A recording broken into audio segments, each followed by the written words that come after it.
नमस्कार, मुद्दा देख रहे हैं आप और मैं हूं आपके साथ ज्योति सांगवान। आज का मुद्दा है हरियाणा सरकार की गठबंधन यानी बीजेपी जेजेपी गठबंधन से जुड़ा। एक तरफ 2024 की दस्तक सुनाई दे रही है, हलचल तेज हो गई है। दूसरी ओर हरियाणा में गठबंधन के भविष्य को लेकर चर्चाएं और अटकलों का दौर शिखर पर है। चुनाव से पहले पूरे किए गए वादों को लेकर सवाल जवाब का दौर भी शुरू हो गया है।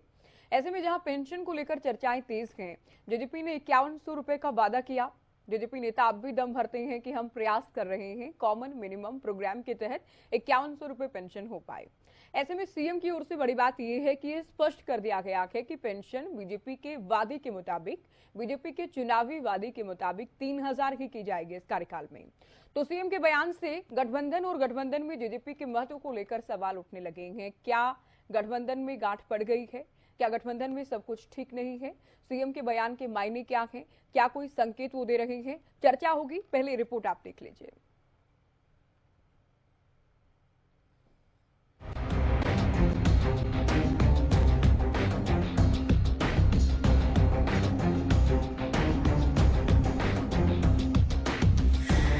हरियाणा में चुनावी हलचल तेज है। राजनीतिक दल खुद को मजबूत करने में जुटे हैं।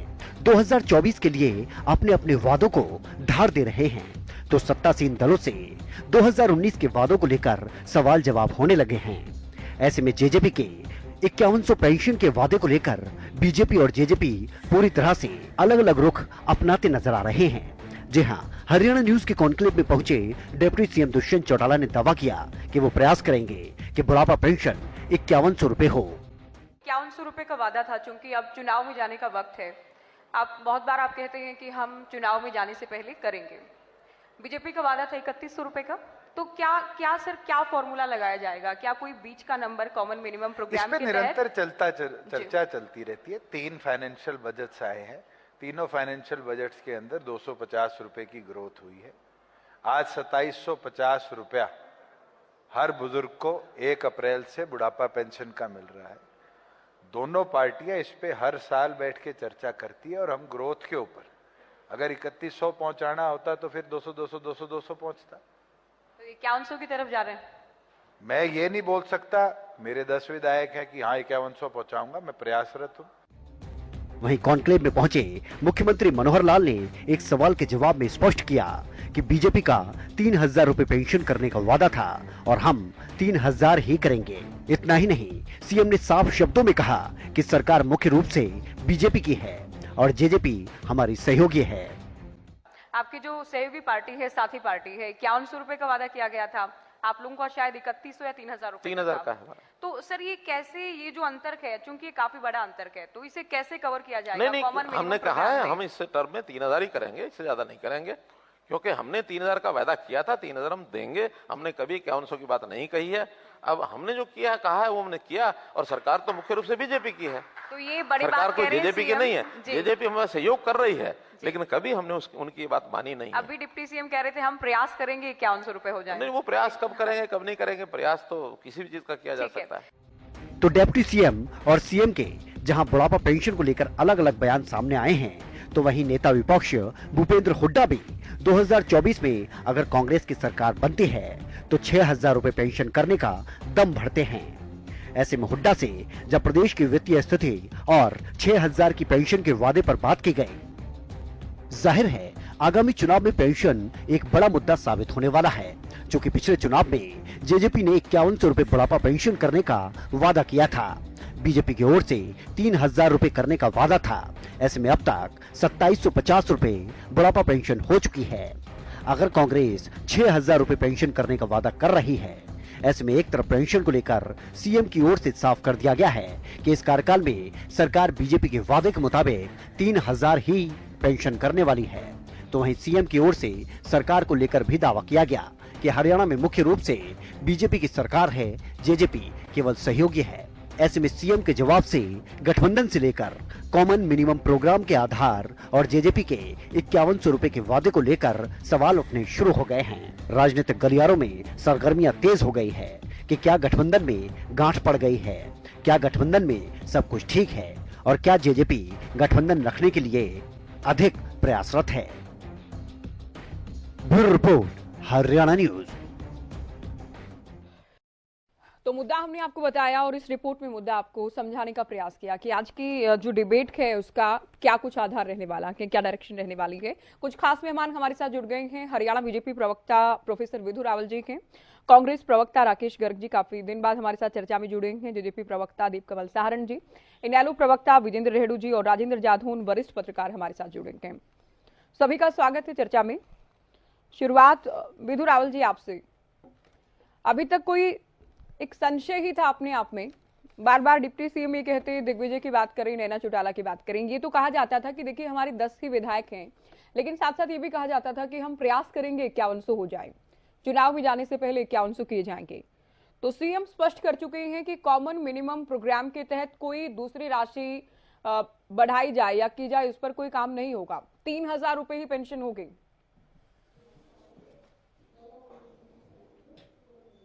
ज्योति जी, आपको नमस्कार और आपके माध्यम से हरियाणा न्यूज के प्रत्येक दर्शक को नमस्कार। हमारे जो साथी पैनलिस्ट हैं, बहुत प्रबुद्ध आपका एक पैनल आज अलग अलग पार्टियों के प्रवक्ताओं का है, इन सबको भी नमस्ते। हमारे यहाँ पर एक वरिष्ठ पत्रकार भी हैं, उनको भी नमस्ते। देखिए, आप कह रहे हैं कि सिर्फ 3000 ही होगी, मुझे इससे थोड़ी सी दिक्कत है जी। आज जब हरियाणा के में सामाजिक सुरक्षा यानी कि बुजुर्गों को, दिव्यांगों को, विधवाओं को और जो जरूरतमंद हैं, जो इस प्रकार से सामाजिक सुरक्षा के दायरे में आते हैं, उनको जो 2750 हरियाणा की भाजपा जजपा सरकार द्वारा दिया जा रहा है मनोहर लाल जी के नेतृत्व में, वो पूरे हिंदुस्तान में सबसे अधिक है। पूरे भारत के अंदर सबसे अधिक कहीं पर पेंशन है तो हरियाणा की भाजपा सरकार दे रही है। और यही नहीं, केवल हमसे पूर्ववर्ती सरकारें जितने लोगों को दिया करती थी, यानी 14 लाख के करीब लोगों को दिया करती थी, उनसे दुगने से भी अधिक यानी 36,93,637 लोगों को हम पेंशन दे रहे हैं। हमारी जनसंख्या दुगनी नहीं हुई है, हमारा उस अनुपात में जो है लोगों की आयु जो है 60 से अधिक नहीं हुई है। ठीक है विधु रावल जी, माफी के साथ देखिए मेरा सवाल, मैं मैंने नहीं कहा कि 3000 ही होगी, इसका मतलब 3000 कम गए। मैंने 5100 और 3000 में से कहा कि 3000 ही होगी, 5100 नहीं होगी, और ये कम गई, बिल्कुल ऐसा नहीं कहा गया कि 3000 की राशि कम होगी। देखिए, भाजपा की सरकार तो जरूर चाहेगी कि 3000 ही क्यों या 5000 ही क्यों, 10,000 भी हो अच्छी बात है, 15,000 भी हो अच्छी बात है, लेकिन अभी हम जो है ये जो 2750 जो पूरे भारत में सबसे अधिक हम दे रहे हैं, सबसे ज्यादा बड़ा दायरा हमने रखा है, इसके तहत हम 10,157 करोड़ 40 लाख रुपए का प्रति वर्ष जो है इसका खर्च कर रहे हैं।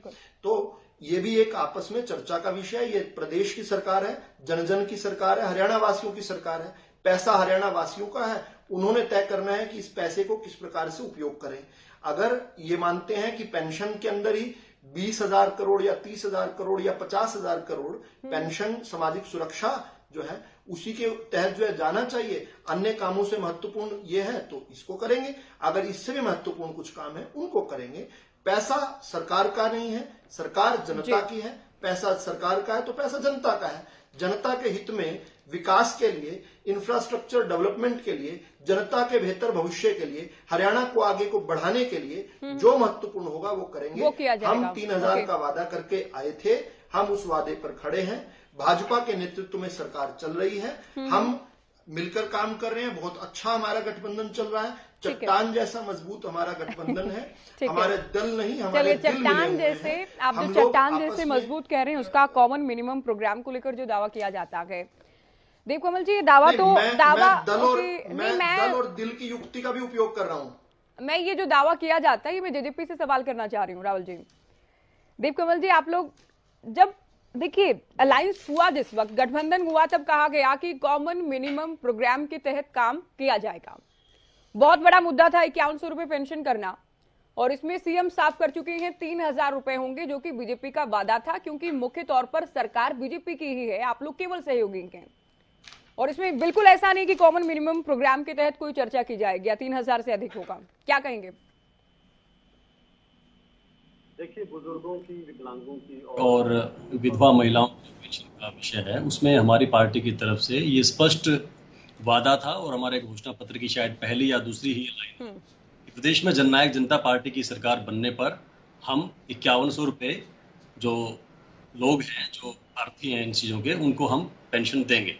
ये हमारी पार्टी की तरफ से जेजेपी की सरकार बनने पर यह वादा था। उसके बाद हमने जैसे जैसे सरकार आगे चली और बीच में एकदम से सरकार बनने के 4 महीने बाद ही कोरोना की चुनौती हरियाणा के सामने और पूरे देश के सामने आई, उसके हिसाब से अपनी प्राथमिकताएं और सारी चीज़ें उसके हिसाब से दोबारा से भी तय हुई हैं। और निरंतर हमारी ये कोशिश है कि जो पिछली टर्म में 200 रुपए के हिसाब से हर साल बढ़ती रही थी, वो 250 रुपए के हिसाब से बढ़नी शुरू हुई। बीच में कभी वो वक्त पर बढ़ी, अब इस साल किसी और देरी से भी बढ़ी है। लेकिन हमारी पार्टी का इरादा पूरी तरीके से ये है कि इसको जहां तक संभव हो, जितना हमारे संसाधन हमें इजाजत दें, उसके हिसाब से गठबंधन सरकार के हिसाब से इसको बढ़ाया जाए।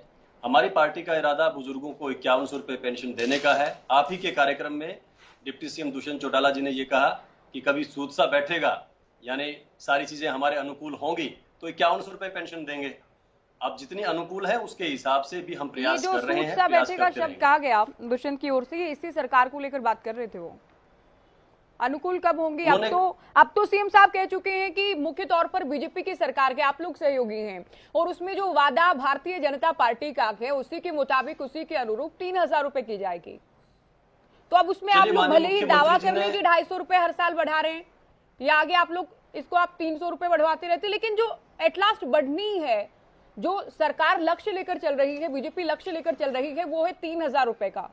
तो ये कब तक आप लोग ये कहते रहेंगे कि 250 रुपए बढ़ रही है हर एक बजट में, तो 3000 से अधिक होगी या 5100 करने का प्रयास करेंगे, जब सरकार के मुखिया की ओर से कह दिया गया कि दीप कमल जी की 3000 करेंगे हम। तो ये कब अनुकूल कब होंगी परिस्थितियां? देखिए, अब बताइए, मुझे जवाब जब देना हो मैं तब शुरुआत कर दूंगा जवाब। मैं जवाब 3-4 बार कोशिश कर चुका हूं। मैं जवाब के लिए नहीं दीप कमल जी, आप बिल्कुल शायद फिर अपना उत्तर खुद ही नहीं सुन रहे हैं। आपके उत्तर में मैंने आपको पहली बार टोका के, डिबेट को फिर से सुनिएगा। आपके उत्तर में मैंने आपको पहली बार टोका के, डिबेट को फिर से सुनिएगा। अब बोलिए। सवाल के खत्म होने का इंतजार कर रहा हूँ। तो सवाल वो तो सर, मैं ये क्या बात हुई आपके सवाल के खत्म होने का इंतजार तो करेंगे तभी तो उत्तर देंगे ना। अच्छी बात इंतजार कर रहे हैं आप, कीजिए। आप कह रहे 3 से 4 बार टोका, मैंने आपको बिल्कुल 3-4 बार नहीं टोका, केवल पहली बार मैंने आपको टोका कि पहली बार। अब आप बात करिए, कब होंगे अनुकूल परिस्थितियां? मैंने आपसे ये कहा कि अब आपने मेरे जवाब के बीच में जब अपना सवाल शुरू किया, उसके बाद मैंने 3 बार अपना जवाब शुरू करने की कोशिश की। तो सर धैर्य रख लेते दीप कमल जी, धैर्य रख लेते थोड़ा, मेरा प्रश्न पूरा होने दीजिए। हम तो धैर्य रख के ही सरकार चला रहे हैं और धैर्य रख के ही राजनीति कर रहे हैं। तो ये धैर्य एक तरफा तो नहीं है।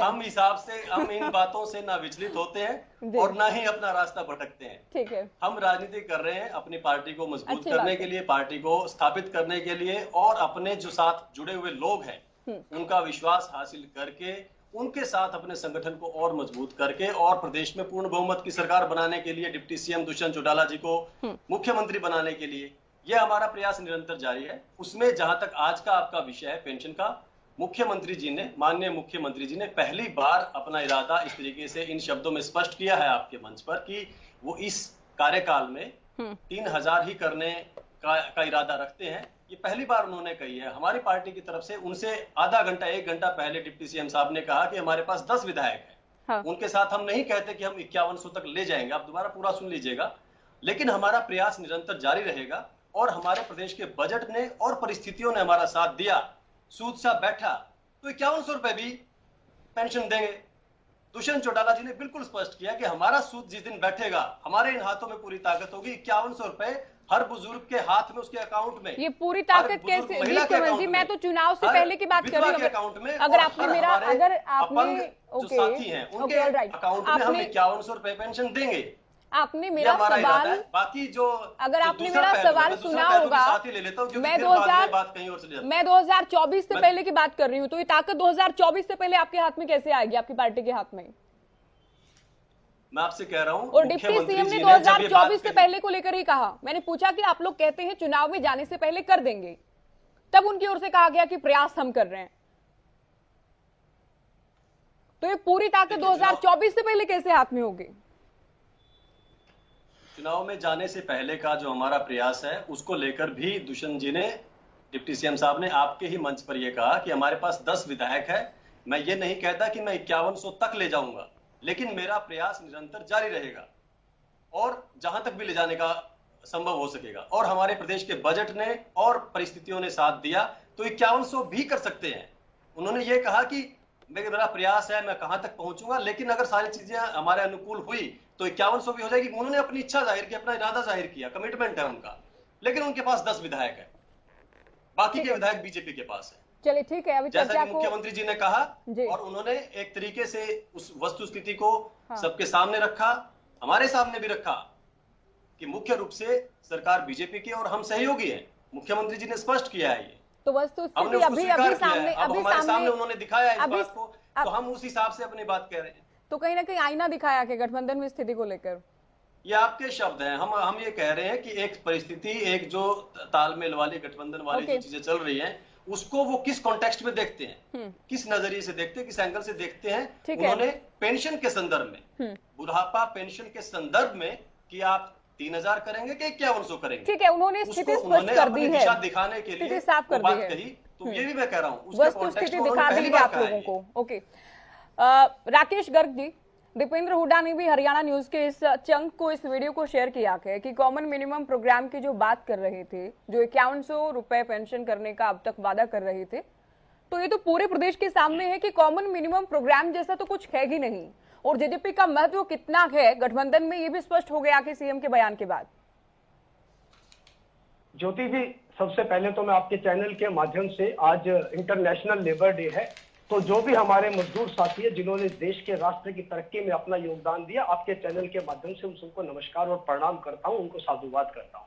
और दूसरी बात ज्योति जी, मैं आपको और आपके चैनल को विशेष रूप से मतलब आपका करबद्ध आभार करता हूं, और जिसको खेलों में कहते हैं ना, ऐसे करते हैं कि आपने वो कनक्लेव किया और हरियाणा के मुख्यमंत्री खट्टर साहब के जो एक्चुअली में मन की बात थी उसको आपने पूरे प्रदेश के सामने जग जाहिर कर दिया। तो हरियाणा न्यूज भी और विशेष रूप से ज्योति सांगवान जी, आप दोनों विशेष रूप से बधाई के पात्र हैं।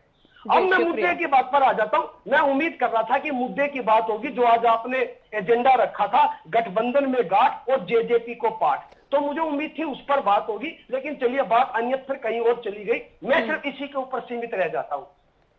ज्योति जी, दीप कमल जी छोटे भाई हैं, बार बार, और दुष्यंत चौटाला जी डिप्टी सीएम, बार बार 10 विधायक हैं, 10 विधायक है, अगर 46 दे दिए होते तो 5100 कर देता। अरे भाई, मैं पहला सवाल तो ये कर दूं, मैं बात पूरी करूंगा। जब 10 विधायक आपको मिले थे, ये भारतीय जनता पार्टी के खिलाफ मिले थे, उस वक्त आप लोगों को नहीं पता था कि सरकार बनाने के लिए 46 विधायकों की जरूरत होती है। 10 विधायक दिए थे, आराम से जाके विपक्ष में बैठना चाहिए था। जब आप कॉमन मिनिमम प्रोग्राम तय कर भाजपा की गोद में जाकर बैठ गए थे, उस कॉमन मिनिमम प्रोग्राम को आज जनता के सामने करते। आपको सरकार बनाने का वर्डिक्ट और मैंडेट तो 2019 में मिला ही नहीं था। चलिए छोड़िए, उस बात को नहीं करते, मैं आज मुद्दे की बात पर आ जाता हूं। ज्योति जी, हरियाणा में कुछ कहावतें हैं और जनरल प्रचलित कहावतें हैं, मान ना मान मैं तेरा मेहमान, बिन फेरे हम तेरे, और हरियाणा में कहावत है खामखा गले पड़ना। आप उस साक्षात्कार की गवाह हैं। आपने मुख्यमंत्री जी के शब्द सुने हैं, मैं सिर्फ उनकी पुनरावृत्ति कर रहा हूं। मुख्यमंत्री जी कहते हैं सरकार बीजेपी की है, हमने कभी 5100 पेंशन की बात नहीं की है, सरकार कोई जेजेपी की नहीं है। और अंतिम और बड़ी महत्वपूर्ण बात जो उन्होंने बोली, कभी हमने उनकी बात नहीं मानी है। मुख्यमंत्री जी सार्वजनिक रूप से कह रहे हैं हमने कभी उनकी बात नहीं मानी है। 3.5 साल के अंदर जो जजपा पार्टी और इनके नेता दुष्यंत चौटाला जी, हमारी सरकार हमने नू कर दिया, ये गीत गाते थे। खट्टर साहब ने एक लाइन में पानी फेर दिया कि हमने उनकी कभी मानी नहीं है। अब मैं कुछ बातों पर आ जाता हूं। जेजेपी का घोषणा पत्र, दीप कमल जी बैठे हैं, बहुत ही इंटेलिजेंट प्रवक्ता है, इनको याद होगी, नहीं याद होगी तो मैं याद दिला देता हूं। और ये वो बातें जो आज मुख्यमंत्री जी ने साबित कर दिया, इन्होंने जजपा की नहीं मानी। जजपा ने वादा किया था, अभी दीप कमल जी भी कह रहे थे, पहला वादा यही था कि जो 5100 पेंशन 5100 कर देंगे, वो पूरा नहीं हुआ। एमएसपी पर खरीद के कानून लाने का वादा किया था। इन्होंने शराब के ठेकों को गांव की सीमा से बाहर ले जाने का वादा किया था। ग्रामीण बच्चों को प्रतियोगिता परीक्षाओं में 10% अंक देने का वादा किया था। गृह जिले में भर्तियों की परीक्षाएं होंगी, यह वादा किया था। जेजेपी ने ओपीएस भी लागू करेंगे, यह वादा किया था। किसानों को मुफ्त ट्यूबवेल कनेक्शन देने का वादा किया था। जींद को राजधानी बनाने का वादा किया था, छात्र संघ चुनाव हो जाएंगे वादा किया था। अब मुझे ये समझ में आ रहा है कि जो मुख्यमंत्री जी ने आज इनकी पोल खोल दी, ये कॉमन मिनिमम प्रोग्राम के अंदर जजपा पार्टी ने, इनके नेताओं ने सिर्फ मलाई खाई है, जनता के हित का ये काम कोई नहीं करवा पाए हैं।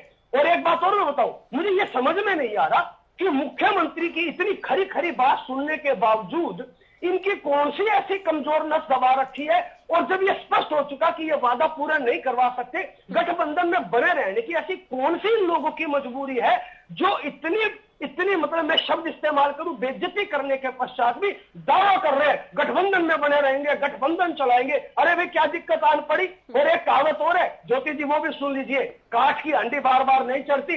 2019 के अंदर तो इनके 10 विधायक फिर भी ये झूठ बोलकर सत्ता में आ गए थे। इनको लगता है ये दुष्यंत जी को मुख्यमंत्री बनाएंगे। मैं आपके चैनल पर दावा कर रहा हूं 10 के 10 हार जाएंगे, चौटाला साहब भी चुनाव हार जाएंगे इस बार। जी विदु जी कुछ कहना चाह रहे हैं? विदु जी जल्दी, उसके बाद रेड्डी साहब के पास जाएंगे। देखिए ये बार बार ये कहते हैं जेजेपी को वोट बीजेपी के विरुद्ध मिला था, ये बिल्कुल गलत है। जेजेपी को वोट इंडियन नेशनल लोकदल के विरुद्ध मिला था, कांग्रेस के विरुद्ध मिला था। और हाँ, जहां पर भारतीय जनता पार्टी के सामने भी इन्होंने जो है सभी पार्टियों के विरुद्ध मिला था। यमुना पार का नारा दिया गया था। हुड्डा साहब को तो यमुना पार के लिए नहीं कहा गया था, चौटाला साहब को भी नहीं कहा गया था। यमुना पार तो जब आप 75 पार की बात करते थे, दुष्यंत यमुना पार की बात करते थे कि इनको यमुना पार भेजेंगे। सुनिए नहीं, सरकार, सभी विरोधी दल, प्रमुख तौर पर सभी विरोधी दल सरकार के खिलाफ ही चुनाव लड़ते हैं। नहीं सुनिए राकेश जी की आवाज नहीं मिल रही। एक बात सुनिए, चौधरी देवीलाल जी के नाम पर भी चौधरी देवीलाल जी के नाम पर भी चुनाव लड़ा गया था। चौधरी देवीलाल जी वो हैं जिन्होंने गैर कांग्रेसीवाद का झंडा गाड़ा था यहाँ पर। चौधरी देवीलाल जी वो हैं जो मेरे भी नेता हैं। तो वो चौधरी देवीलाल जी कांग्रेस के पक्ष में तो वोट नहीं लेकर आए थे। सीधी बात समझने की है। दूसरी बात जो है, भारतीय जनता पार्टी एकमात्र ऐसी पार्टी है जब से हरियाणा बना तब से लेकर अब तक 2019 में पहली ऐसी पार्टी बनी जो सत्ता में रहते हुए जिसका वोट प्रतिशत बढ़ा। तो भाजपा के विरुद्ध कोई किसी प्रकार की कोई लहर थी, बात थी नहीं। भाजपा को सरकार बनाने के लिए 3% और अधिक वोट मिला था। ठीक है, सीटों के समीकरण में अलग रह गया, वो एक गणित है। और नहीं देखिए, अभी एक चीज ये तो क्लियर है विदु जी, आप समझते हैं सरकार के खिलाफ हमारा एक वर्किंग रिलेशनशिप रहा है। सरकार के खिलाफ जो भी वोट होना होता कि जो सामने विकल्प है उनमें बटेगा वो वोट। जननायक जनता पार्टी तो बीजेपी के खिलाफ, और जाहिर है सत्ता में जो थे उनके खिलाफ खुलकर नहीं होता। सब क्या सीएम से लेकर, क्या तत्कालीन सरकार से लेकर, पिछली सरकार से लेकर क्या नहीं कहा गया। तो इसमें तो कोई बुराई है नहीं। पोस्टपोल अलायंस हुआ कि ऐसा है नहीं कि संवैधानिक नहीं है, नहीं हो सकता, ठीक है, ये हुआ है और ये होता आया, इसमें कोई नई बात नहीं है। लेकिन इसमें हम ये कहें कि बीजेपी के खिलाफ चुनाव नहीं लड़ा गया था, तो ये तो ऐसा भी बिल्कुल ठीक नहीं रहेगा अपने आप में, क्योंकि बीजेपी के खिलाफ खुलकर चुनाव लड़ा गया था। अभी चर्चा को आगे ले जाना होगा। एक दूसरे के विरुद्ध। ज्योति जी, ये आपका मत हो सकता है, आपका मत हो सकता है, आपका भी मत है, उसका भी सम्मान है। मेरा एक मत है, हरियाणा की जनता का एक मत है। हरियाणा की जनता ने 2 पार्टियों को मत दिया, इसलिए कह रहा हूं क्योंकि हमें पहली बार 3% अधिक वोट मिला अपने सत्ता। और रावल साहब, ऐसे तो हमारे को 31 सीटें मिली थी। क्या बात कर रहे हो आप, इतने शिक्षित पत्रकार होकर?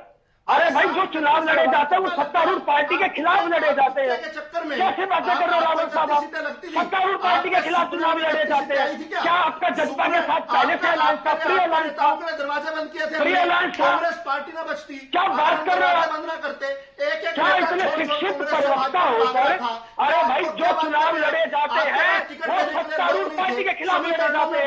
इसका मतलब जजपा और भारतीय जनता पार्टी ने चुनाव पहले से मिलकर लड़ा, जनता को बेवकूफ बनाया जा रहा था। और दम रखते हो, अभी डिक्लेयर करके दिखाओ, अभी डिक्लेयर करो कि जजपा और भाजपा मिलकर चुनाव लड़ेगी। जजपा वाले अलग सुर में बोलते हैं, भाजपा वाले अलग सुर के अंदर बोलते हैं। दोनों के दोनों, हुड्डा साहब कहते हैं ना, एक कहता था 75 पार, एक कहता था जमुना पार, और बन गया दोनों यार। तुम्हारे भ्रष्टाचार की लिस्ट खोलो, 70 से ज्यादा भ्रष्टाचार की आरोप है, किसी एक ही जांच नहीं करवा पाए। कैसी बातें कर रहे हैं आप लोग? चुनाव सत्तारूढ़ पार्टी के खिलाफ लड़े जाते हैं, चुनाव सत्तारूढ़ पार्टी के खिलाफ होते हैं। कैसी बातें कर रहे हो? कांग्रेस विरोधी वोट 72% लोगों ने कांग्रेस को हराया। चलिए चर्चा में आगे बढ़ती हूँ। रेड्डी साहब इंतजार कर रहे हैं, उनकी ओपनिंग स्टेटमेंट भी अभी नहीं हो पाई है। राहुल साहब सुनिए, अभी सुनिए। देखिए, जो माना जाता है और जो पहली नजर में दिखता है वो ये कि सत्तासीन दल के खिलाफ ही चुनाव लड़ा जाता है सत्ता में आने के लिए। अब कोई ऐसा तो है नहीं कि कांग्रेस को सत्ता से बाहर का रास्ता दिखाने के लिए चुनाव लड़ा गया।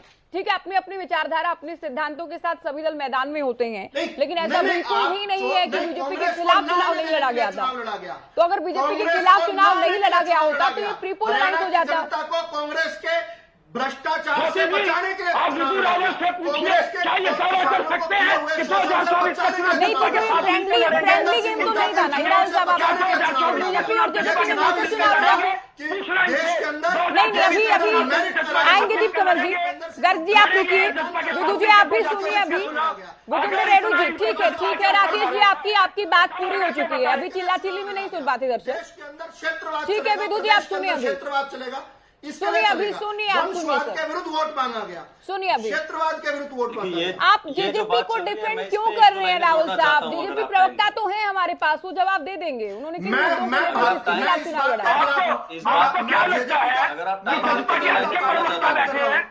आप सभी एक साथ बोलते रहेंगे तो नहीं। अभी नहीं, मैं आऊंगी दीप कमल जी। रेड्डी साहब नहीं, पहला जवाब इनका हो जाए। रेड्डी साहब के अलावा सभी आप पूछिएगा, प्लीज आप पूछिएगा। जोड़ना चाहता हूँ। नहीं दीप कमल जी आप भी बात करिएगा, अभी आप सुनिए प्लीज। रेड्डी साहब नहीं, राकेश गर्ग जी ऐसे नहीं हो पाएगी सर, डिबेट बिल्कुल नहीं हो पाएगी। दो मेहमान और हैं जिनका जो एक वाकई नहीं बोल पाएंगे अभी, तो ये केवल समय की बर्बादी है चिल्ला चिल्ली करना। रेड्डी साहब, एक तरफ जेजेपी कहती है कि गठबंधन तो चलेगा, राजस्थान तक की बात कही गई डिप्टी सीएम की ओर से पिछले दिनों, लेकिन सीएम जो बयान दे रहे हैं कि मुख्य तौर पर बीजेपी की ही सरकार है, जेजेपी केवल हमारी सहयोगी है और जेजेपी की हमने कभी नहीं मानी है, ये बहुत बड़ी बात हो जाती है अपने आप में सीएम की ओर से कहना। हाँ, बहुत बड़ी बात है ज्योति जी, और सीएम साहब ने आज बिल्कुल क्लियरली कह दिया कि ये हमने इनकी कोई बात नहीं मानी, हमने अपने फैसले लिए हैं। इको आ रही है ज्योति जी, थोड़ा ठीक जी, अभी फिक्स कराते हैं जी। और साफ तौर पर कह दिया कि हमने कोई वायदा नहीं किया था, कोई कॉमन प्रोग्राम नहीं था 5100 रुपए का, हमारा 3000 का वायदा था, हमने 3000 करने का काम किया। पहली बात तो इसके साथ एक और मैं जोड़ना चाहूंगा, बीजेपी ने कहा था कि सत्ता में आते ही, जिस प्रकार से 2014 में कहा था कि सत्ता में आते ही हम पेंशन बढ़ाएंगे, 1000 रुपए बढ़ाने का काम करेंगे, उस बार भी इन्होंने 200 करके आगे लेकर के गए। और इस बार भी 2019 में इन्होंने ये कहा था कि यदि हमारी सत्ता बनती है तो हम 3000 रुपए करेंगे, लेकिन उन 3000 को भी इन्होंने 250 करके 5 साल तक लेकर के ये आए हैं। ये भी एक प्रकार से जनता के साथ इन्होंने धोखा ही किया है और धोखे से वोट हथियाने का काम किया है। दूसरी बात, एक बात बड़ी स्पष्ट हो रही है, आज जो जैसे विधु राहुल जी कह रहे हैं कि जेजेपी ने हमारे खिलाफ इलेक्शन नहीं लड़ा, इसका मतलब ये 3-3.5 साल पुराना जो रहस्य था वो आज ओपन हो रहा है कि ये प्री पोल अंदरूनी अलायंस किए हुए थे और आपस में मिले हुए थे, जनता को बेवकूफ बनाए, केवल स्टेजों पर ऐसे नारे लगाए जा रहे थे, एक दूसरे के विरोधी अंदर खाने मिले हुए थे, और उसी का जो ना परिणाम ये हुआ कि रिजल्ट आने के बाद ये एक हो गए हैं। यानी कि सरेआम बीजेपी ने भी और जेजेपी ने भी हरियाणा प्रदेश की जनता को बहुत बड़ा धोखा दिया है, जिसका कभी किसको जनता माफ नहीं करेगी। यानी दोनों ही अंदर खाने मिलकर के अपना इलेक्शन लड़ा। आज ये आपके महत्वपूर्ण चैनल के ऊपर क्लियर कर दिया है, और मैं केवल क्लियर क्या बल्कि इतनी स्ट्रांगली डिफेंड कर रहे हैं, इतना स्ट्रांगली डिफेंड कर रहे हैं कि जैसे पहले ये गलत कहा करते थे और आज ये बिल्कुल सही कह रहे हैं। दूसरी बात, अभी राकेश गर्ग जी ने काफी वायदे गिनवाए थे, इसमें 2-3 वायदे और छोड़ दिए इन्होंने। एक और वायदा इन्होंने कहा था कि पेंशन की आयु 55 वर्ष महिलाओं के लिए और 58 वर्ष पुरुषों के लिए करने का हम काम करेंगे। एमएसपी पर बोनस देंगे 100 रुपए या 10% के हिसाब से। तो एक भी वायदा इनका पूरा नहीं हुआ, और आज मुख्यमंत्री जी ने इलेक्शन से पहले अंदरूनी ये समझौता करते हैं और आज ये कहते हैं कि हमारी सरकार है, बीजेपी सरकार नहीं चला रही है, और सॉरी बीजेपी सरकार चला रही है, जेजेपी सरकार नहीं चला रही है, और हमने एक भी बात इनकी नहीं मानी है। इतना सुनने के बाद या इतनी बात होने के बाद भी जब जेजेपी वाले साथी ये कहते हैं हमारा जो ना मजबूत गठबंधन है, हम मजबूती के साथ गठबंधन को चला रहे हैं और चलाते रहेंगे, तो मैं मानता हूं कहीं ना कहीं जैसे अभी कहा गया मान न मान मैं तेरा मेहमान वाली बात यहाँ पर 100% चरितार्थ हो रही है, क्योंकि बीजेपी इनको रखना नहीं चाह रही है और जेजेपी बीजेपी को छोड़ना नहीं चाह रही है। ऐसे हालात बन चुके हैं प्रदेश में कि जेजेपी इधर जाए तो कुआं उधर जाए तो खाई, ये हालात आज जेजेपी के लिए बन चुके हैं। इनको कहीं कोई रास्ता नहीं दिखाई दे रहा। रेणु साहब, क्या जबरदस्ती, कमल जी ने कही, आप ये बताएं कि क्या जबरदस्ती कोई गठबंधन हो सकता है क्या, और क्या जबरदस्ती कोई गठबंधन में रह सकता है? ऐसे होता तो आप लोगों का तो अब तक हो जाता, कांग्रेस से, आम आदमी पार्टी से, बीएसपी से। आप लोग तो प्रीपोल अलायंस करना चाह रहे हैं ना? नहीं, ये बताइए, जबरदस्ती, जब मुख्यमंत्री जी ये कहते हैं, ठीक है, ये हो सकता है कि किसी स्तर पर हो सकता है कि राज्य इकाई किसी पार्टी की ना चाहे, तो इससे बड़ी और क्या बात होगी? क्या क्या कह रहे हैं? और कहीं से मंजूरी हो, कहीं से हरी झंडी हो कि गठबंधन तो चलना है, हो सकता है। लेकिन जबरदस्ती क्या कोई पार्टी रह सकती है, वो भी छोटी पार्टी? हाँ, तो रह रही है ना। देखिए, इससे फालतू और क्या कहेंगे ज्योति जी, मुख्यमंत्री जी, कि हमने इनकी कोई बात नहीं मानी। कितनी बड़ी बात है, ये तो बिल्कुल खून को खोलने वाली बात कही है मुख्यमंत्री जी ने कि हमने इनकी कोई बात नहीं मानी है। तो और इससे फालतू क्या कहेंगे कि बीजेपी नहीं रखना चाहती। दूसरी बात इन्होंने एक और कही, यदि बजट और परिस्थितियां हमें अलाउ करेंगी तो हम पेंशन को बढ़ाने का काम करेंगे। बजट कभी भी नहीं होगा ऐसा कि लो भाई दे दो, नहीं, परिस्थितियां तो बनाई जाती हैं, बजट भी जो है ना एडजस्ट किया जाता है। और ये जब होता है जब मन में एक भावना हो कि हमने वृद्धों को सम्मान देना है। इन्होंने तो वृद्धों की पेंशन काटने का काम किया, लाखों लोगों की पेंशन काटने का काम किया। यहाँ बैठ करके झूठे आंकड़े देकर के प्रदेश की जनता को गुमराह करने से कोई फायदा नहीं होने वाला, क्योंकि जनता सब समझती है, सब जानती है। और हमसे झूठा आंकड़ा दिया जनता के पास, कौन सा झूठा आंकड़ा दिया चाहिए, कौन सा झूठा आंकड़ा दिया, कौन सा झूठा आंकड़ा दिया, झूठा आंकड़ा बताओ, कौन सा झूठा आंकड़ा दिया? बीच में मत बोला, झूठा आंकड़ा कौन सा दिया? बीच में मत बोला करे, इनसे पूछिए एक बार, कौन सा झूठा आंकड़ा दिया? इतना इतनी ये नहीं चलेगा यहाँ पर, कोई बेवकूफ लोग सुन रहे हैं यहाँ पर, सुनने की मतलब बेवकूफ आदमी है तू, बेवकूफ आदमी है जो यार झूठा बोल रहा है। कौन सा झूठा आंकड़ा दिया? इस तरह थोड़ी बोल के चला जाएगा कुछ भी। इनालो की वर्चस्व की मीटिंग चल रही है, कुछ भी बोल के चले जाओगे। कौन सा झूठा बोला? बेवकूफ आदमी है जो बेवकूफ बातें कर रहा है, बेवकूफ आदमी बेवकूफ बातें कर रहा है। इससे कुछ नहीं होना तेरे को, बताओ क्या समझता है? कौन सी बात की बताओ, ज्योति जी इनसे पूछ कर बताओ, ज्योति जी इनसे पूछ कर बताओ, कौन सा झूठा आंकड़ा दिया? ऐसे नहीं कुछ होता, नहीं मानने वाले 10,157 करोड़ रुपया क्या सामाजिक सुरक्षा रूप में नहीं दिया जा रहा? तो क्या यहाँ पर और किसी के बीच में 36 लाख लोगों को, ये मूर्ख आदमी, 36 लाख से अधिक लोगों को नहीं मिले करनी, क्या बात कर रहे हैं? कौन सा आंकड़ा झूठा बताइए? डिबेट के एटिकेट, ये क्या मतलब है झूठ बोलने का? इतना आसान है किसी को डिबेट नहीं, ये क्या तरीका है? क्या झूठा बोला? बोल यही बताओ, यही बताओ। डिबेट की डेफिनेशन कैसी होती है? ये क्या तरीका हुआ? डिबेट को ये आंकड़ा दे रहा है बिना मुंह धोए, चैनल का टाइम तुम्हारी तरह झूठ नहीं बोलते, तुम्हारी तरह झूठ नहीं बोलते हम, इसका सारे झूठा नहीं है, झूठा किसी को बात नहीं करने देता, ऐसे घुमा देता है। अब बोल के दिखाना मेरे को, ज्योति जी आप इनसे बोल के दिखाना, मैं बोलने दूंगा। इस तरह थोड़ी बोल देंगे, बोल के दिखाना, मैं बोलने दूंगा। विदुराल जी आप सुनिए, और रेणु साहब आप भी सुनिए, हर कोई आप दोनों अभी शांति से सुनिए। हम आप बोल के दिखाना। नहीं, अगला सवाल राजेंद्र जी से होगा। झूठ क्या बोला बताओ? आदमी है ज्योति जी, मैं अगले राउंड में इनसे पूछ किसी को भी नहीं बोलने देता। रेणु साहब, अगर आप एक वाक्य में बता पाए आप कौन से आंकड़ों की बात कर रहे हैं जो सरकार ने झूठ बोला? कुछ भी बोल दोगे क्या? आप उत्तर तो ले लीजिए, फिर अगर आप कुछ पूछ रहे हैं तो सुन तो लीजिए ना। रावल जी, आप कौन से झूठ की बात कर रहे थे रेणु साहब? ऐसे मूर्ख आदमियों के उत्तर नहीं दिया। आप नहीं, इस तरह की टीका टिप्पणी नहीं चलेगी, ये कोई भाषा नहीं है, उत्तर नहीं दिया। ये भाषा नहीं है, आप सभी सम्मानित है हमारे लिए। ये मूर्ख आदमी जो झूठ बोल रहा है, इस पर पता नहीं क्या करेगा उत्तर नहीं है। मैं बता रहा हूँ, पूरी डिबेट में इससे उत्तर लेकर सुना दियो। यह झूठी संस्कृति का, इंडियन नेशनल लोकदल का झूठ बोलने की संस्कृति है। तो पता नहीं क्या क्या बोलता है। इसने तो कह दिया कि हमने, नहीं ये बताओ, इसने अभी कहा कि हमारे साथ क्यों डिबेट कर रहे हैं? डिबेट को ये समय की बर्बादी है, टॉपिक पर बात नहीं कर रहे हैं। कौन सा आंकड़ा झूठा दिया? अरे आंकड़ा कौन सा व्यक्ति कह रहा है कि बीजेपी ने हमारे साथ मिलकर इलेक्शन लड़ा है? उल्टी बात कर रहे हैं रावल जी। आप रेणु साहब, कितना अहम विषय है, विषय पर बात नहीं हो पाएगी। कर लीजिए चिल्ला चिल्ली, विषय पर बात नहीं हो पाएगी। ये डिटेल करते रहिए, डिबेट को कोई फायदा नहीं होता। चलो दोनों की ओर डाउन, अपनी जबान को संभाल के रखना पड़ेगा। ठीक है, अभी आएंगे राहुल साहब, अभी आएंगे आपके पास। सुनिए, अभी जादौन साहब, आपकी पहली प्रतिक्रिया, चूंकि अभी तक सीएम ने कम से कम कभी ये नहीं कहा था कि सरकार मुख्य रूप से बीजेपी की है, क्या ये गठबंधन के भविष्य को लेकर कोई संकेत दे रहे हैं सीएम साहब? नहीं, जैसे जैसे चुनाव नजदीक आ रहे हैं तो सीएम साहब अपनी लाइन क्लियर कर रहे हैं। वो अपने कार्यकर्ताओं को मैसेज दे रहे हैं कि हमने सरकार अपनी चलाई है, हम किसी पार्टी के दबाव में नहीं है जी। और इस तरह से वो एक मैसेज दे रहे हैं कि आप चुनाव के लिए तैयार रहिए और संभवतः इंडिपेंडेंट चुनाव के लिए भी तैयार रहिए। मुख्यमंत्री जी ने कभी इससे पहले नहीं कहा था, बिल्कुल ठीक है, और उन्होंने चुनाव के करीब अगर ये लाइन क्लियर करने का प्रयास किया है तो ये उनका जो है एक राजनीतिक बयान है।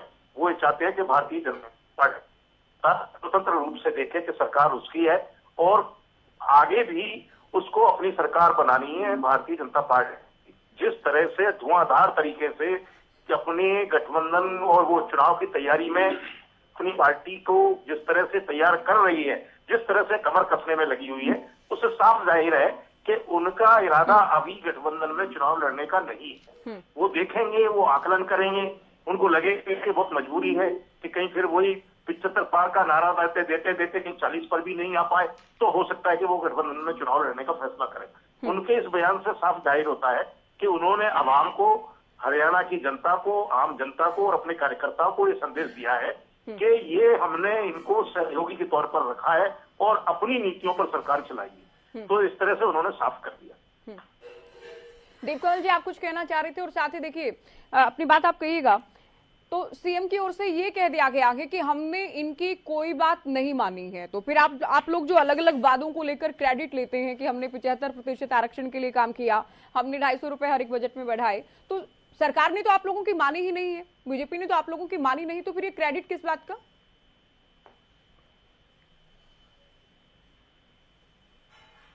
आपकी आवाज नहीं मिल रही दीपकमल जी। मेरी तरफ से आवाज ठीक है, मैं जी बोले। मेरा ये मानना है कि मुख्यमंत्री जी का जो जवाब था वो स्पेसिफिकली पेंशन के बारे में, और उस पर भी जब ये सवाल पूछा जाए कि 5100 रुपए होगी या नहीं होगी, उसके संदर्भ में उन्होंने बातें कही। और जो अभी आप कह रहे हैं कि उन्होंने कहा कि हमने उनकी कोई बात नहीं मानी है, तो वो भी पेंशन के संदर्भ में ही उन्होंने बात कही है। बाकी उन्होंने अपना इस तरीके का भाव पहली बार रखा है, जो मैं आपको कह रहा हूँ, पहली बार उन्होंने इस तरीके की बात कही है कि बीजेपी की सरकार है, मुख्य रूप से हमारी सरकार है, जेजेपी की नहीं है, वो हमारे सहयोगी हैं और वो कब करेंगे प्रयास, क्या करेंगे प्रयास, तो पता नहीं क्या क्या रहते हैं। ये उन्होंने अपना भाव रखा है, ये उन्होंने अपना एक अधिकार सरकार के मुखिया के रूप में दिखाया है। तो निश्चित तौर पर ये एक कहीं ना कहीं उनको उनका सरकार को देखने का या गठबंधन को देखने का एक नजरिया भी उन्होंने पेंशन के संदर्भ में प्रस्तुत किया है।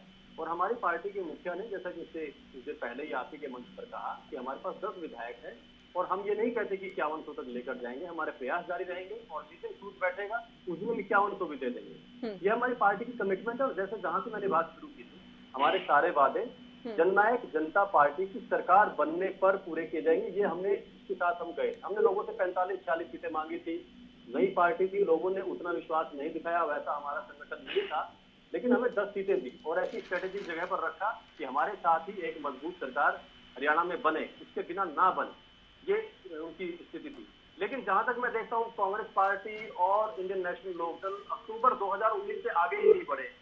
4 साल से उनका इसी बात पर रहता है कि साथ गए क्यों, उनके साथ सरकार में बैठे क्यों हैं।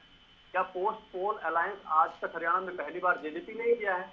क्या आम आदमी पार्टी, जिसका पूरा का पूरा फाउंडेशन, पूरा आंदोलन कांग्रेस पार्टी के खिलाफ दिल्ली में खड़ा हुआ, उसके साथ क्या कांग्रेस पार्टी ने पहली सरकार दिल्ली में नहीं बनाई? और कांग्रेस ने तो हजका के विधायकों के साथ भी बना ली थी। मैंने हुड्डा साहब से कॉन्क्लेव में पूछा भी, कांग्रेस ने तो हजका के विधायकों के साथ भी बना ली थी। मैं एक मिनट में मेरी बात पूरी कर लूं, फिर मैं दे दूंगा। कांग्रेस पार्टी के प्रवक्ता बहुत लंबा बोले और उसमें से मुख्य रूप से हमारे खिलाफ ही बोले, और वो निरंतर बोलते ही गए। वो जो 20 बार बोल चुके, वो 21 बार भी बोले। मैं आपको सामने एक तर्क रखता हूँ, कांग्रेस पार्टी के खिलाफ आम आदमी पार्टी बनी। क्या आम आदमी पार्टी ने कांग्रेस के पक्ष में वोट मांगा था दिल्ली में, जो उनके साथ मिलकर सरकार बनाई? क्या जो बाकी 2 दल जिनके साथ मिलकर अब महाराष्ट्र में सरकार इन्होंने बनाई थी, क्या वो उन्होंने इनके पक्ष में वोट मांगा था? क्या 2009 में जब कांग्रेस पार्टी के साथ के पास 40 विधायक थे जो आज बीजेपी के पास हैं, और उन्होंने हजका के लिए थे, हजका के लोगों ने कांग्रेस के नाम पर वोट मांगा था? क्या देश में कोई भी जो निर्दलीय व्यक्ति किसी भी सरकार का समर्थन करता है, क्या वो उस पार्टी के पक्ष में वोट मांगकर निर्दलीय विधायक बनता है? हमने संवैधानिक रूप से दोपहर में पूरे खुले आसमान के लोगों के सामने, मीडिया के सामने, सबके सामने अपनी पार्टी की तरफ से समर्थन दिया है। पार्टी के साथ हम गए हैं। हमने अजका के किसी को रात को पहले 4 को तोड़ लिया, फिर 1 को तोड़ लिया, वो बाद में अयोग्य साबित हो गए। ज्योति, मुझे समय देना। सेक्रेटरी या मंत्री बनाने का लालच देकर रात के अंधेरे में उठा लिया या वो कर लिया। ठीक है दीप कमल जी, आपने विस्तार से अपनी बात कही, लेकिन उसके बाद क्या, जब करीब 4 साल सरकार को हो जाए दीप कमल जी, तो ये उनको मुबारक हो। हम आगे बढ़ रहे हैं। आप सुन नहीं रहे मेरा सवाल। आज के दिन आगे बढ़ रहे हैं। ठीक है, आप लोगों ने सब कुछ मीडिया के सामने किया, हरियाणा के सामने किया, खुले आसमान के नीचे किया, लेकिन करीब 4 साल बाद जब सरकार की मुखिया ये कह दें कि सरकार तो मुख्य रूप से बीजेपी की है, आप लोग तो केवल सहयोगी हैं। देखिए उसका विश्लेषण और आप ये कह रहे हैं कि पहली बार सीएम ने कहा है, तो क्या सीएम के बयान को लेकर पार्टी कोई प्रतिक्रिया, कोई स्टैंड, कोई कदम होगा पार्टी का? अगर पहली बार भी कहा है तो क्या सोचा पार्टी ने? मैं प्रतिक्रिया भी आपको दे ही रहा हूँ कि उन्होंने पहली बार बात कही है और ये गठबंधन के प्रति पेंशन के संदर्भ में उन्होंने अपना पर्सपेक्टिव, अपना नजरिया कोई बात नहीं मानी। ये नहीं कहा कि पेंशन की बात नहीं मानी, कहा हमने उनकी कोई बात नहीं मानी।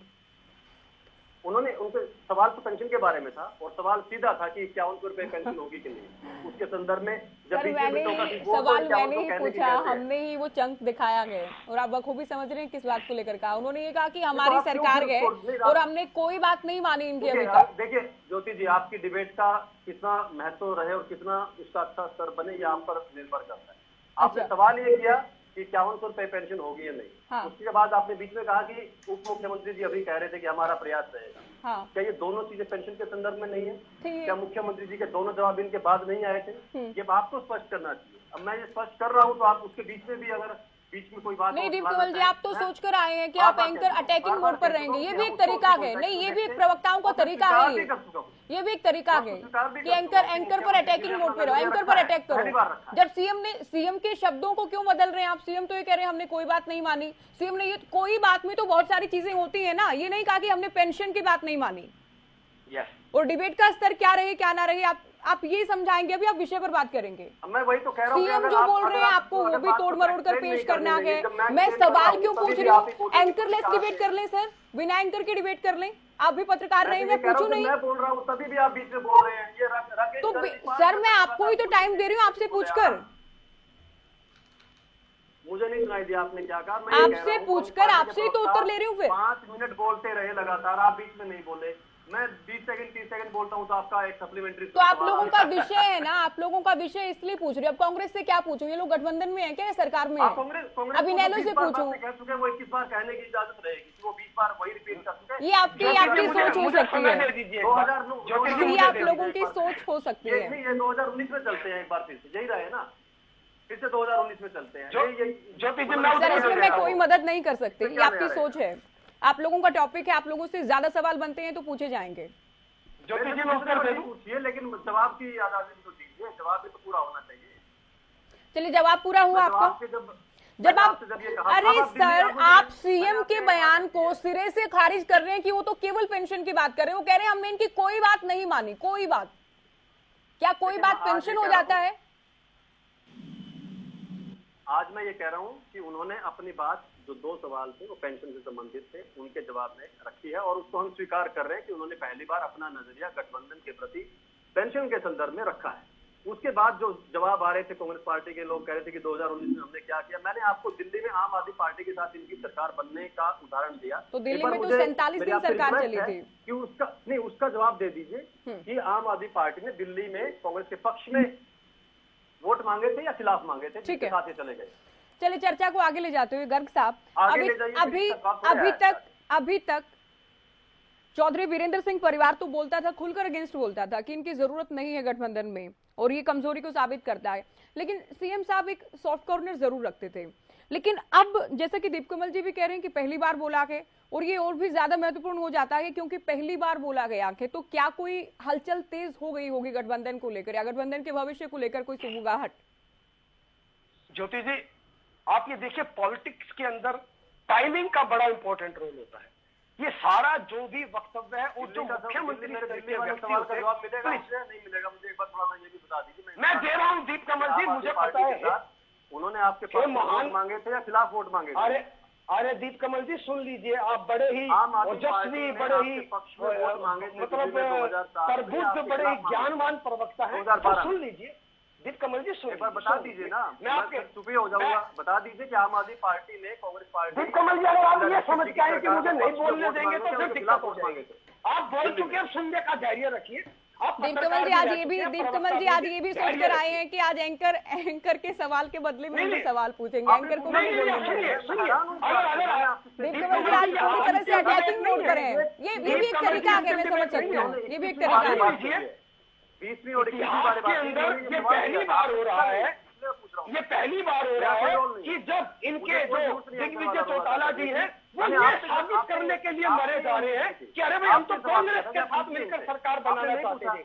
ये समझिए राकेश गर्ग जी, आप इस बात का ठीक है, इनकी बात भी अपनी जगह ठीक है, इनकी बात का उत्तर दीजिए कि जो देखिए पोस्टल अलायंस होते हैं, क्या वो हज का मैंने और दीप कमल जी आप लोग कहते हैं, देखिए सभी पार्टियों को लगता है कि मैं उनके अगेंस्ट ही बात करती हूँ। आपकी पार्टी को खास तौर पर लगता है, बीजेपी को भी लगता है, कांग्रेस को भी लगता है। मैंने कल की कॉन्क्लेव में, परसों की कॉन्क्लेव में मैंने हुड्डा साहब से पूछा, जब उन्होंने कहा कि ये किस तरह का गठबंधन है, नीतिगत नहीं है, तब मैंने पूछा 2009 में क्या आपने नीतिगत सरकार बनाई थी? तो आप लोगों से जो पूछा जाता है कि केवल उसी बात से दिक्कत के। और ये हजका वाली बात जो है, ये मैंने राकेश गर्ग जी को कहा था ये, और जब गठबंधन को लेकर रेड्डी साहब कह रहे थे तब मैंने इनको भी कहा था कि क्या अगर जबरदस्ती गठबंधन होते तो आप लोग भी कर लेते। परेशानी केवल अपने सवालों से है, परेशानी केवल खुद के सवालों से है। मैं उत्तर दे दूं। चलिए आप बता दीजिए राकेश गर्ग जी, आप लोगों ने क्या किया था, फिर टॉपिक पर आएंगे क्योंकि समय कम है। कमल जी को चुप करवाइए और उत्तर सुनिए। गठबंधन होते रहे हैं ज्योति जी, चुनाव से पूर्व भी होते रहे हैं, चुनाव के पश्चात भी होते रहे हैं, और ये परंपरा चलती रहेगी। इसको राजनीति में कोई नहीं बदल पाएगा। लेकिन जो जजपा पार्टी ने किया, जो इनके नेता कर रहे हैं 3.5 साल सत्ता में रहने के बाद, आप ये देखिए कि दिग्विजय चौटाला जी ये साबित करने के लिए मरे जा रहे हैं कि हम तो कांग्रेस के साथ मिलकर सरकार बनाना चाहते थे। ये इस तरीके का जो विरोधाभास है, क्या बात कर रहे हो आप? हमारे नेताओं की हुड्डा साहब की वो बाइक निकाल के मैं गया था, मैं वीडियो रिकॉर्डिंग रिवील कर दूंगा। किस स्तर की हल्की राजनीति कर रहे हो आप?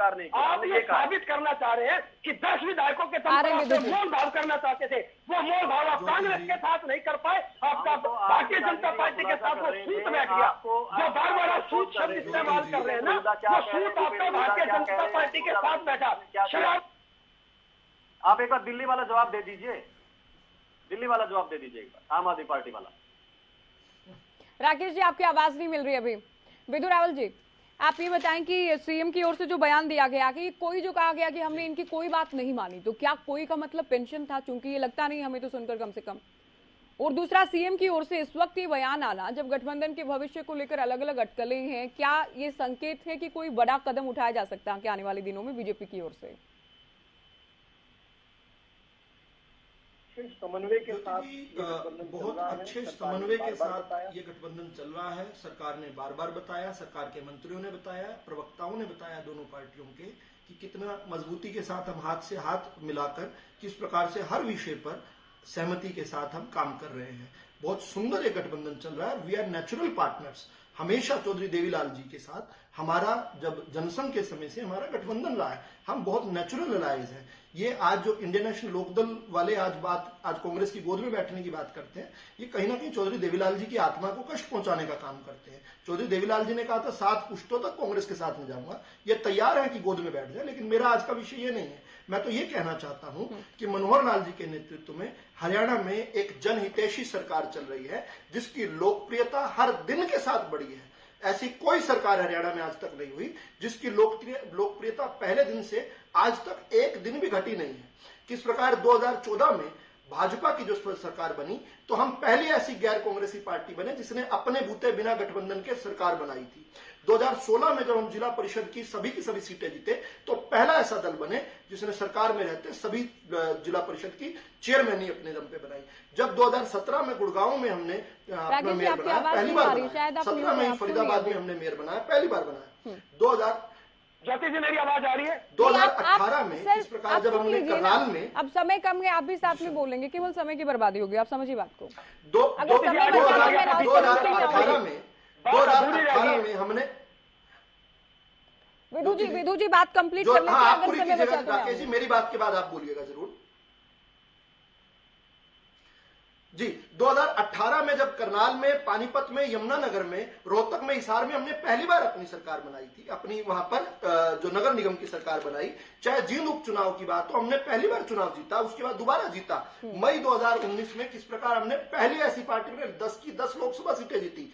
अक्टूबर में पहली ऐसी सत्तासीन पार्टी बने जिसका वोट प्रतिशत बढ़ा। चाहे 2020 में बड़ौदा में हमने, 2014 में 2791 वोट आई थी बड़ौदा में हमारी, 2020 के उपचुनाव में 40,000 वोट लेकर आए, 2021 में एलनाबाद का चुनाव हो, हमने ऐतिहासिक प्रदर्शन किया, 2022 में किस प्रकार से हमने आदमपुर की सीट जीती, ये सब इतिहास बनाया। ठीक है, ये इतिहास बनाया, लेकिन रावल जी मेरा सवाल तो ये था, ज्योति जी, लेकिन मेरा सवाल सुनने के लिए बैठाते हैं। ठीक है, नहीं मेरा सवाल अगर उसका भी आप उत्तर दे देते। मुझे किसी का क्या, ये भाषण नहीं सुनना, ये एक लाइन में बता नहीं, आपको नहीं सुनना भाई साहब, हमें तो अपनी बात कहनी है, हमें तो आपकी बात का अभी राकेश जी आप भी सुने, लेकिन आपको बढ़ा विजेंद्र रेड्डी जी, ठीक है, प्रदेश को सबसे असुरक्षित राज्य बना दिया, बेरोजगारी में एक नंबर बना दिया। विजेंद्र रेड्डी जी देखिए ऐसे चिल्ला चिल्ली में कितना वक्त निकल गया ना। अभी रेडू साहब आप बोलिए, सिर्फ ऐसे तो इंतजार करते रहेंगे आप। मैं पूछता रह गया, बताओ झूठ क्या बोला? शायद उनको आवाज नहीं मिल रही है मेरी। ये चुप ही नहीं होते, किसी को बोलने नहीं देती है। दोनों के दोनों प्रवक्ता सोचकर के आए हुए, ये आखिरी कमेंट है, सभी को म्यूट कर दीजिए रेड्डी जी के अलावा। सच्चाई है वो जनता के सामने ना जाए। अभी जो है, जो मुख्यमंत्री जी ने जो आज क्लियर किया है, ये कितना भी इसके ऊपर स्पष्टीकरण देते रहे, जनता सब जानती है, जनता समझ चुकी है, और ये बिल्कुल क्लियर इंडिकेशन सीएम साहब ने दे दिया कि हमें किसी की जरूरत नहीं है, हम नहीं किसी को रखना चाहते, हम अकेले चुनाव लड़ना चाहते हैं, लेकिन कहीं ना कहीं ये इसके साथ चिपके रह करके इलेक्शन लड़ना चाहते हैं ताकि अपनी जिद को बनाए रखें, बचाए रखें। और मैं इस बुद्धिमान प्रवक्ता से एक बात और पूछता हूँ, ये बहुत ही विद्वान प्रवक्ता यहाँ पर बैठे हैं कि ये इन्होंने कहा अभी आपके चैनल के ऊपर कि हमने आपस में एक दूसरे के विरोध में इलेक्शन नहीं लड़ा, हमने मिलकर इलेक्शन लड़ा था। तो अगर ये दोनों मिलकर के इलेक्शन लड़ा था तो ये बुद्धिमान प्रवक्ता देश से माफी मांगे, प्रदेश से। इस बुद्धिमान प्रवक्ता को बोलो भैया, आपने सामाजिक जो मंचों के ऊपर तो एक दूसरे को गालियां दी, एक दूसरे का विरोध किया, और आज आप कहते हैं तो राजेंद्र जी से आखिरी कमेंट है। ये तो प्रदेश की जादव जनता साहब के को साथ बहुत कम टाइम मिल पाया, मुझे खेद है इस वक्त। जादव साहब आखिरी कमेंट आज की चर्चा के लिए। नहीं, देखिए ऐसा है कि जननायक जनता पार्टी को भी, और वो इस तरह से अपनी तैयारी में जुटी हुई है, स्वतंत्र रूप से चुनाव लड़ने के लिए फिर से तैयार रहना होगा। कोई जरूरी नहीं कि भारतीय जनता पार्टी उनके साथ गठबंधन में चुनाव लड़े। ये जो है इस तरह की बयानबाजी है, उससे साफ जाहिर हो रहा है कि भारतीय जनता पार्टी अपने स्वतंत्र चुनाव लड़ने की तैयारी में है, और जननायक जनता पार्टी भी मुझे लगता है कि उसी हिसाब से अपने संगठन को खड़ा कर रही है। अब देखते हैं कि अंतिम समय में चुनाव की तिथियां आते आते क्या फैसला होता है, ये देखने काबिल होगा। दीप कमल जी, सर माफी के साथ आगे समय नहीं, बहुत शुक्रिया आप सभी का, आप लोगों ने वक्त दिया। राकेश जी अभी समय नहीं सर, तो सीएम का जो बयान है उसके मायने क्या थे, क्या गठबंधन में गांठ पड़ गई है, क्या सब कुछ ठीक नहीं है, और क्या निकट भविष्य में गठबंधन को लेकर क्या कोई फैसला हो सकता है, कैसे लेकर चर्चा की। फिलहाल दीजिए इजाजत, नमस्कार।